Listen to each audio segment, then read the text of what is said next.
Hi, everybody. It is good to see you here. It is good to be back.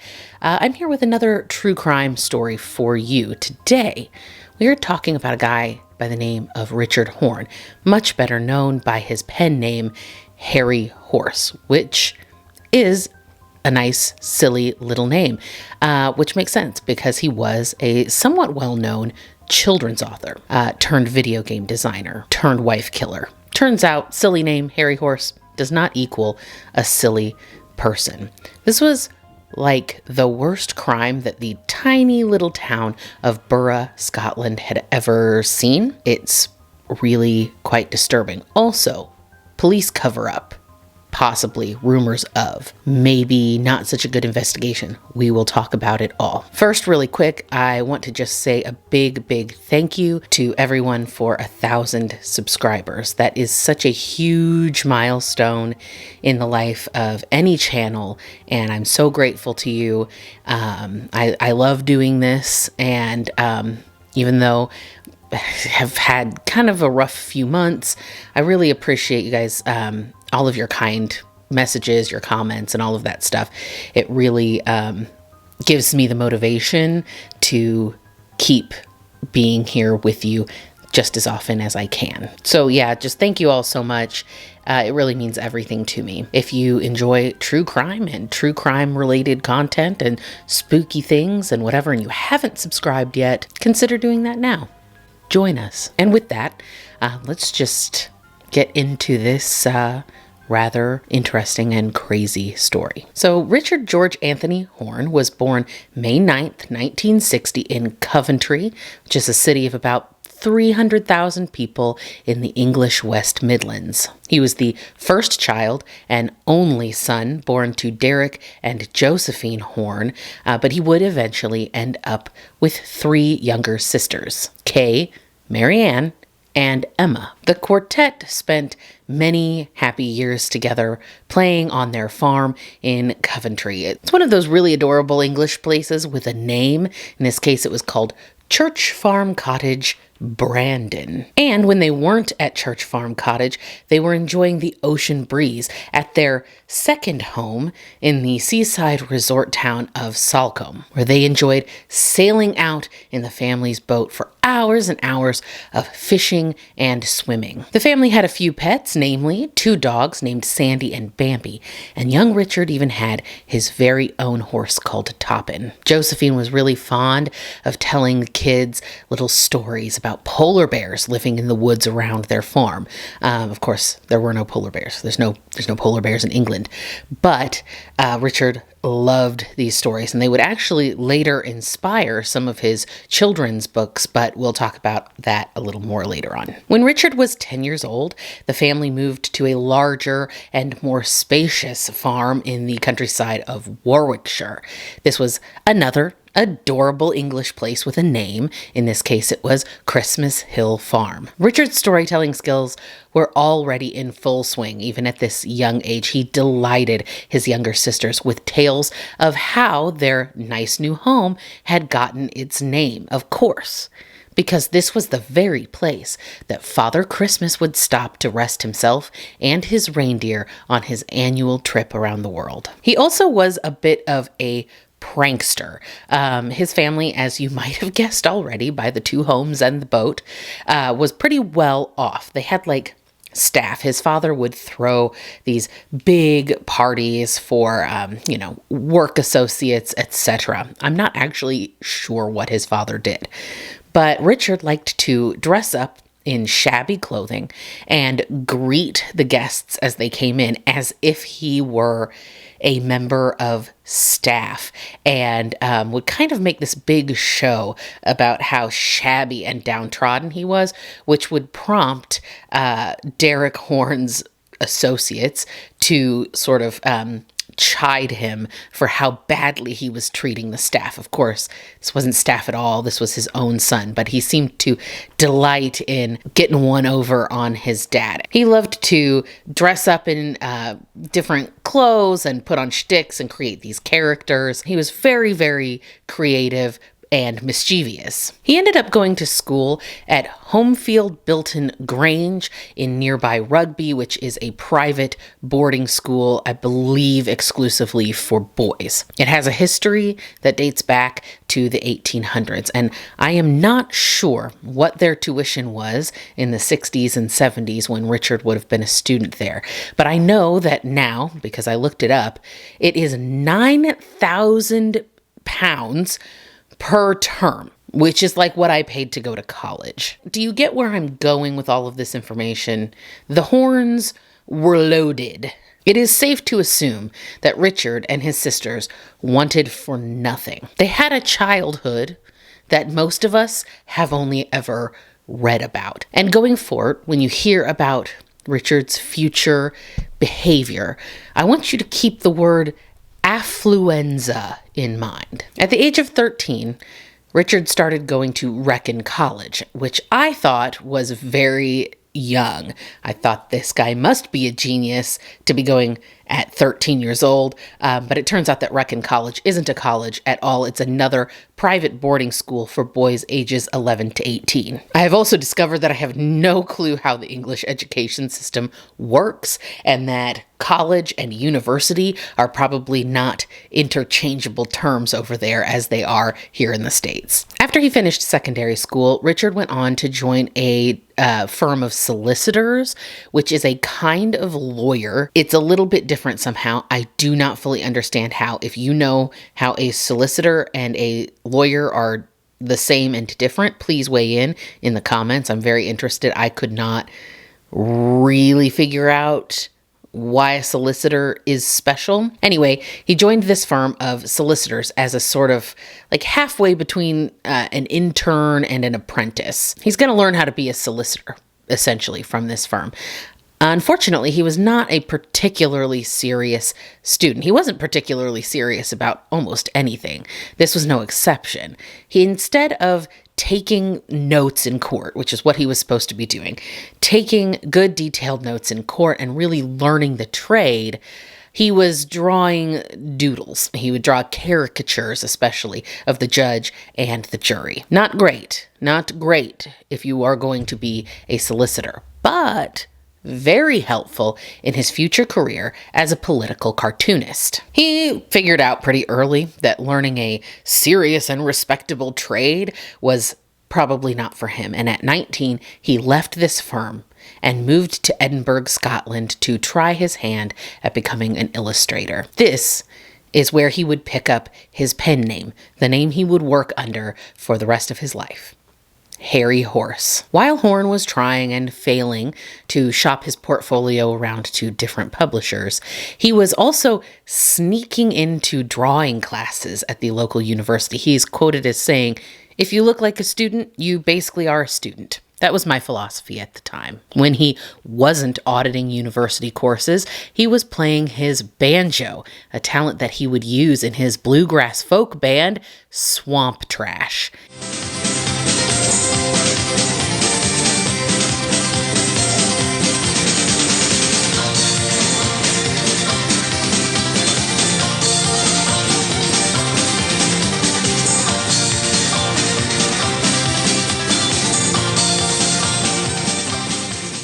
And this really tickled me because bluegrass is such a uniquely American style of music, developed in the Appalachian region, specifically in eastern Kentucky, and which is how it got its name, bluegrass. Kentucky is known for a special kind of grass called bluegrass. So it didn't really occur to me that bluegrass would be of any interest anywhere else. And I think Swamptrash is a great name. Horrible guy, great band name. Anyway, eventually he did get his big break in the world of publishing, but not without some of his typical Richard Horne shenanigans. See, this publisher, Canongate, had already turned him down once, and Richard decided that what he really needed was an agent. Somebody to make him seem like a really serious and important person. But he didn't have an agent. So what he did was he called up Canongate and he said, I'm an agent for this young, hot, upcoming Edinburgh-based artist. You absolutely have got to meet with this guy. And because Richard apparently lives this blessed life, this ridiculous ploy worked. Canongate called. Richard immediately started work for the owner, Stephanie Wolfe Murray, as an illustrator. 2 years later, in 1983, Richard penned and illustrated his own book for children, The Ogopogo, My Journey with the Loch Ness Monster, for which he earned a Scottish Arts Council Book Award. And this would not be the last award he would win. And to add to his success, his book, The Last Polar Bears, inspired, of course, by those stories that his mother used to tell him, was turned into an animated TV movie. In 1989, Richard met Mandy Williamson at one of his Swamptrash shows. A year later, they were married, and he took a position as the political cartoonist for a paper called Scotland on Sunday. He would remain at that paper for 6 years. Now, Mandy was born in Burra, Scotland, which is part of the Shetland Islands, to George and Grace Williamson on October 14th, 1967. And as far as I can tell, she lived in Shetland her whole life until she met Horne. But after they were married, they did relocate to Edinburgh. And I wish that I could tell you so much more about Mandy and her upbringing and her life before she met Richard, just as I have done with him. Unfortunately, as is so often, too often the case, the media always finds that the life of the killer is somehow more noteworthy than the life of the victim. Some of this, in this case, is because of Richard's success as an author and his sort of semi-celebrity status. But it happens. I run into this problem over and over and over again. I want to give you all the information that I can about the victim, and it's just not available. So what I can do is I can tell you a little bit about their lives together until their untimely and tragic deaths. So as I said before, after the couple were married in Burra, they moved to a small apartment in Edinburgh. Now, Edinburgh is the capital city of Scotland, and it's second most populous, just slightly behind Glasgow. It's a busy and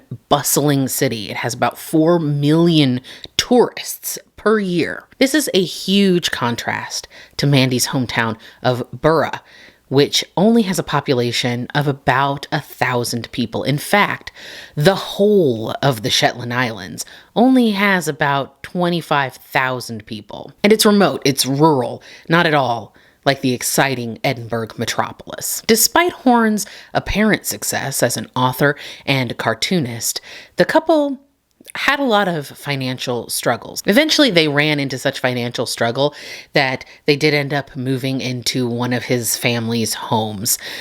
He was a little bit reluctant to accept their help, but ultimately he did accept it. And apparently, despite his alleged desire to be independent from his family's money, he accepted their help quite a lot. I can't say that I blame him for accepting their help, although I do think that there was a part of him that resented it. Regardless, they did end up moving into a little cottage his family owned in Warwickshire until they could get back on their feet. Now, somewhere in between the time he lived with Mandy in Scotland and the time that they ended up having to move to the countryside, Richard was involved in the development of a computer game, which is not widely known, but has developed a kind of cult following. In fact, there was supposed to be a follow-up to this game called Cult, but it never happened. The game, called Drowned God: Conspiracy of the Ages, is a point-and-click, first-person perspective, narrative puzzle-solving game. Think like Myst. Myst was probably the most popular game sort of along this same genre. It was a really typical style of computer game for the mid-90s. The content of the game and the way that it came about, I think, gives a lot of really good insight into Horne's eccentric mind. Because this guy, make no mistake, he was brilliant. But as so many brilliant people are, he was also a little bit wackadoodle. prone to bouts of rage, and having some trouble getting his substance use under control. The origins of the 1996 game had come more than a decade earlier when Horne was forging fake manuscripts and documents that supported a kind of alternate history of Horne's own design. And I want to make clear, he was not trying to pass these off as real. Think Lemony Snicket's A Series of Unfortunate Events. The author, Lemony Snicket, sets forth a story complete with contemporary photos, documentation, maps, ostensibly discovered during his investigation into the mysterious disappearance of the Baudelaire children, and the involvement of a secret society tied both to the children's parents and to the villain, Count Olaf. The information is presented in these books as factual, but of course, we know no such children exist. There is no Count Olaf, no secret society. In fact, the author Lemony Snicket himself is a fiction, a character created by actual author Daniel Handler. In Horne's case, he wrote this fake document in 1983 using his pen name Harry Horse, and he attributed said document to a 19th century English poet called Richard Horne, which is, of course, Harry Horse's real name. Are you seeing the eccentricity? Here's the thing. There was indeed a 19th century English poet called Richard Henry Horne. So it just adds these layers of intrigue. This fake document essentially described the events after the destruction of Atlantis. And it includes all the typical aliens and conspiracy-laden stuff that we are used to seeing here in 2022 all over the internet. So this ended up being the inspiration for this game Drowned God. It takes the player through a series of puzzles which include elements of mythology from all over the world. You have to collect tarot cards. It takes the player to the future. It deals a little bit with past lives. And ultimately you end up with one of three endings. All of them bad. There's no happy ending. You either end up in a dystopic police state, end up in a dystopic future society where everyone is forced to undergo genetic manipulation, or thirdly, you get mobbed and ostensibly killed by a group of gray aliens. The artwork and soundtrack of this game are dark and unsettling. The gameplay seems kind of chaotic, and honestly, I would love to play this game. It sounds really cool. Unfortunately, the aura of the game is a bit tainted because of the disturbing end of its creator, which segues me not so nicely to the beginning of the end for Richard and his poor wife. Around 2003, a then just 35-year-old Mandy was diagnosed with a particularly aggressive form of multiple sclerosis, a disease that would eventually see her wheelchair-bound, barely able to speak, and in need of constant care. In 2004, her disease had progressed to the point that the couple actually moved back to Burra to be close to her family. Richard hated life on the sparsely populated island. He hated being the primary caretaker for his wife. He told friends it was a living hell being in Shetland, and asked them to imagine what it must be like to have to clean and change the woman that you love. Friends and family interpreted his complaints as a man who was so deeply in love with his wife that watching her suffer and decline in this way was almost more than he could bear. After their deaths, though, many began to change their mind about his motivations, believing that it was not love that caused his anger, but instead resentment. As Mandy's illness progressed, the already somewhat volatile Richard had a noticeable decline in his mental health and uptick in his substance use. One by one, he cut off all contact with his family, leaving himself completely isolated in his troubled life. On the evening of January 9th, 2007, the couple hosted some friends from out of town. These two friends would later tell authorities that all evening Richard was acting really agitated and erratic after using some substances which are not specified. To this day, we don't actually know what it was that Richard may or may not have consumed, but these friends said that he was wandering around the house saying things like, "It's a wonderful night for a killing," and just being really animated. They said Mandy seemed frightened of her husband and had actually begged them to just please stay the night, stay here tonight. You don't have to leave. But they declined the invitation. The next morning on their way out of town, the friends stopped by Richard and Mandy's because one of them had left a jacket there and they were going to retrieve it before heading home. But instead of being greeted by their friends, they were greeted with a bloody scene. The first thing that they saw was the couple's pet cat and dog lying on the floor, stabbed to death. And then in the bedroom, they found Mandy and Richard laying side by side in a pool of their own blood. Now, I'm going to give you more detail about the scene that police came upon when they were called.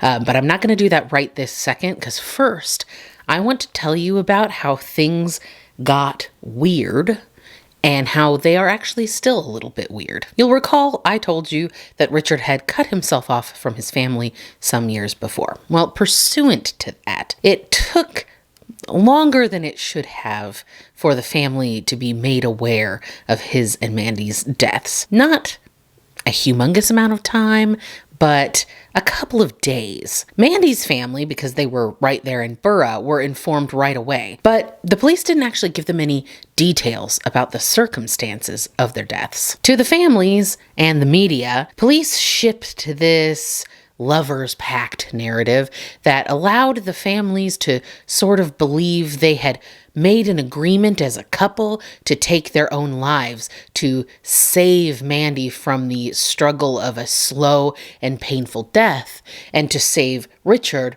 from being forced to live on without his beloved wife. Richard's sisters were devastated to find out about their brother's death. They said the last time that any of them had talked to him, which had been several years before, one of them at least slightly more recently in email, but nobody had heard anything from him in at least a year.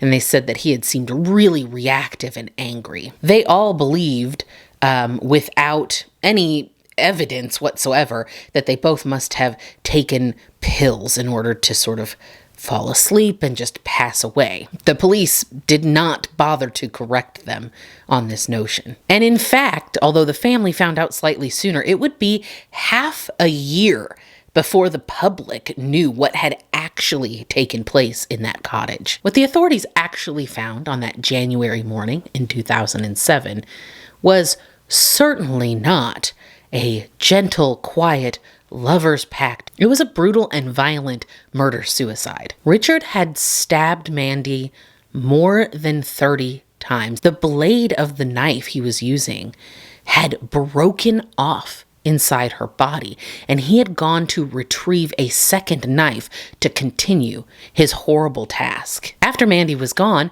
Richard turned his attention to the family pets, slaughtering them before turning the knife on himself. The coroner noted 47 separate self-inflicted wounds, and in his madness, Richard had removed his own little Richard. The doctor who was at the scene left work. He didn't come back for days. He said it was the worst thing that he had ever seen. And in case you were wondering if, despite this brutality, it was still some kind of mutually agreed upon thing, the coroner also noted multiple clear defensive wounds on Mandy's hands and arms. There was no doubt that she had tried to shield herself from the onslaught. Jo Horne, Richard's mother, said that the undertaker had told her that they died like Romeo and Juliet. They asked her permission to bury them together. And not being fully aware of the circumstances,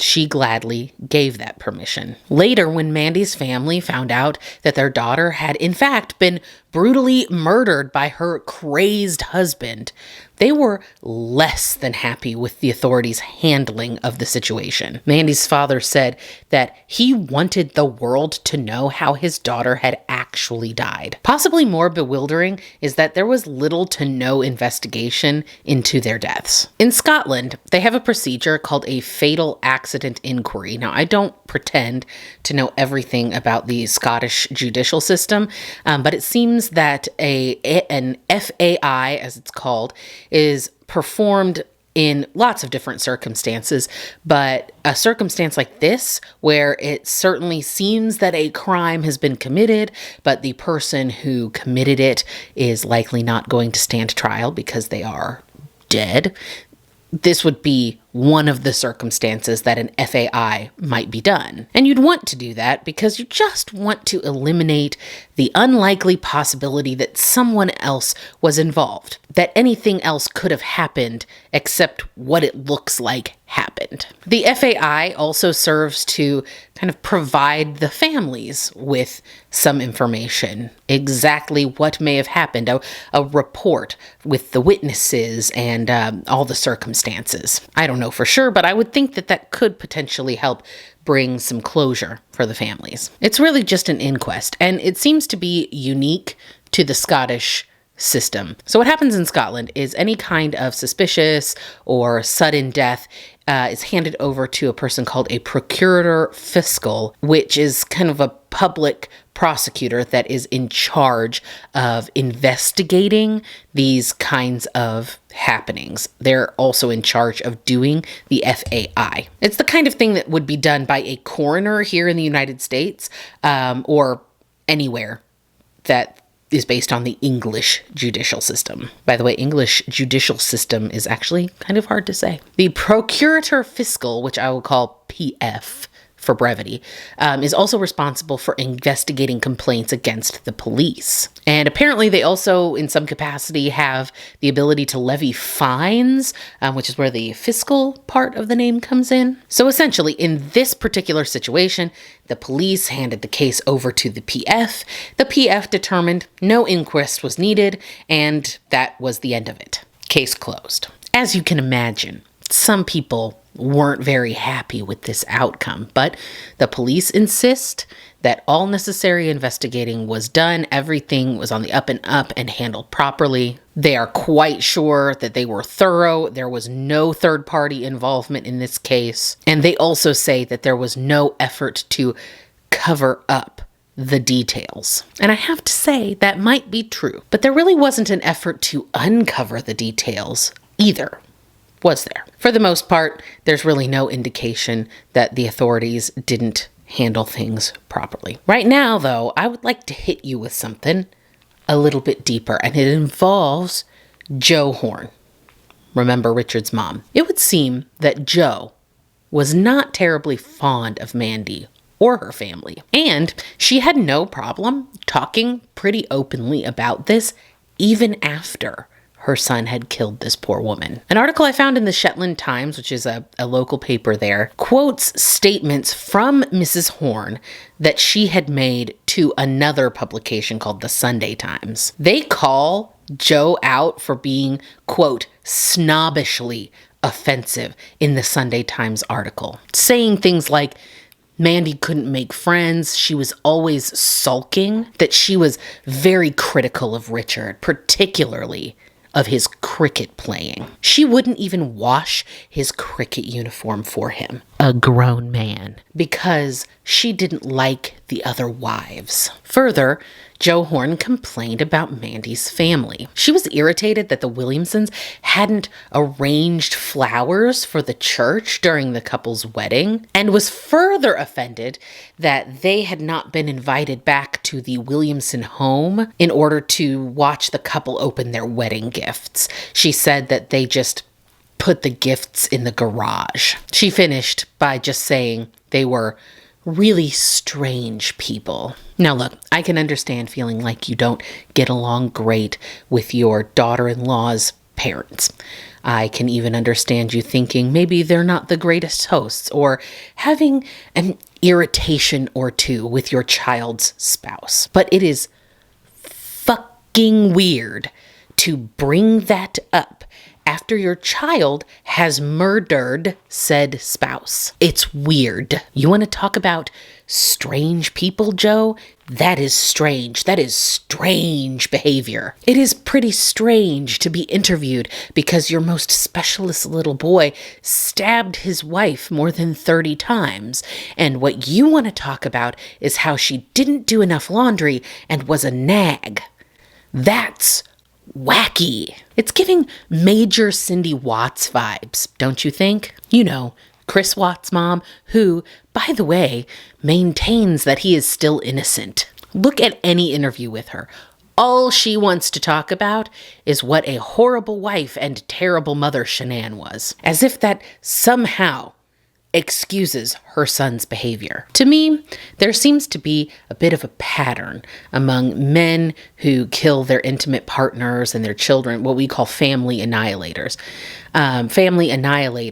And having parents, especially mothers, who just constantly enable their son's bad behaviors. Brian Laundrie's parents actively worked to keep him from being brought to justice. Lee and Jackie Peterson stood by their son. Jackie, in particular, may she rest in peace, was incensed that people were painting her son as the devil, saying, "He's not perfect, but he is a loving, gentle, nurturing person." Scott Peterson, you may recall, killed his wife Lacey, who was 8 months pregnant with their first child, and even during the investigation, maintained an affair with his unwitting mistress. Nurturing indeed. And honestly, it's not just men. Casey Anthony's parents enabled their daughter obvious lie after obvious lie, even encouraging her in some,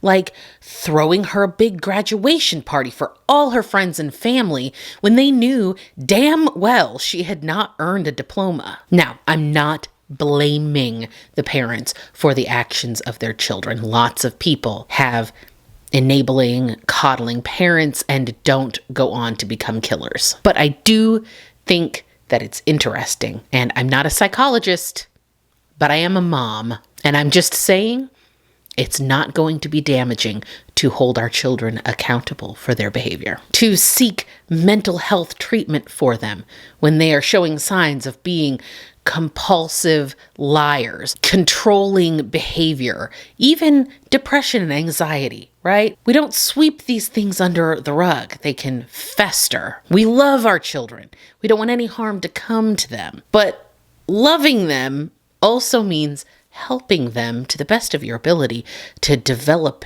into decent human beings who don't kill their spouses and children. Sorry, that was a little bit tangential. But these are the kinds of things I think about when I'm researching these cases, and sometimes you're just going to be forced to go on that journey with me. Just like Richard's game, this case has picked up something of a cult following over the years, mostly because of Richard's rather eccentric personality, but also because of this apparent air of mystery around the details of the case. Some people have speculated that Richard perhaps did not commit this crime at all, pointing to the scant evidence that authorities did anything to eliminate any other possibility. For instance, their friends that were visiting that evening. There are also some who just simply refuse to believe that this beloved children's author could have been capable of doing something so unhinged and so brutal. They still cling to the lover's pact theory despite all evidence to the contrary. After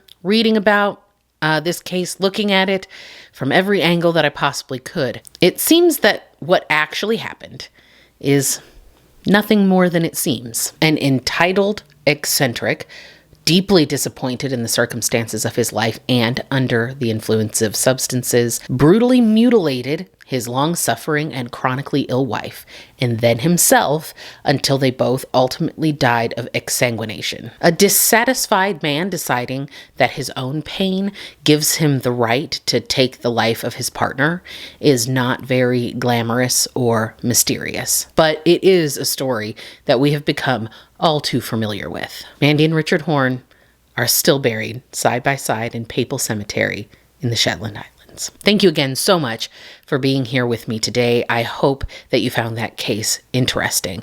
If you do have any additional knowledge about any of the Scottish legal stuff that I talked about that would give me a little bit better insight, or anything that I may have misinterpreted that you can add a little bit of light to, please do not hesitate to leave that stuff down in the comments. I'm always interested in learning more, and I'm sure that other viewers would like to see that as well. Consider subscribing if you haven't already. Click the thumbs up button if you enjoyed this video. And other than that, I will see you next time. Oh, wait. Do something to take care of yourself today and every day. Now I will see you on the next one. Goodbye.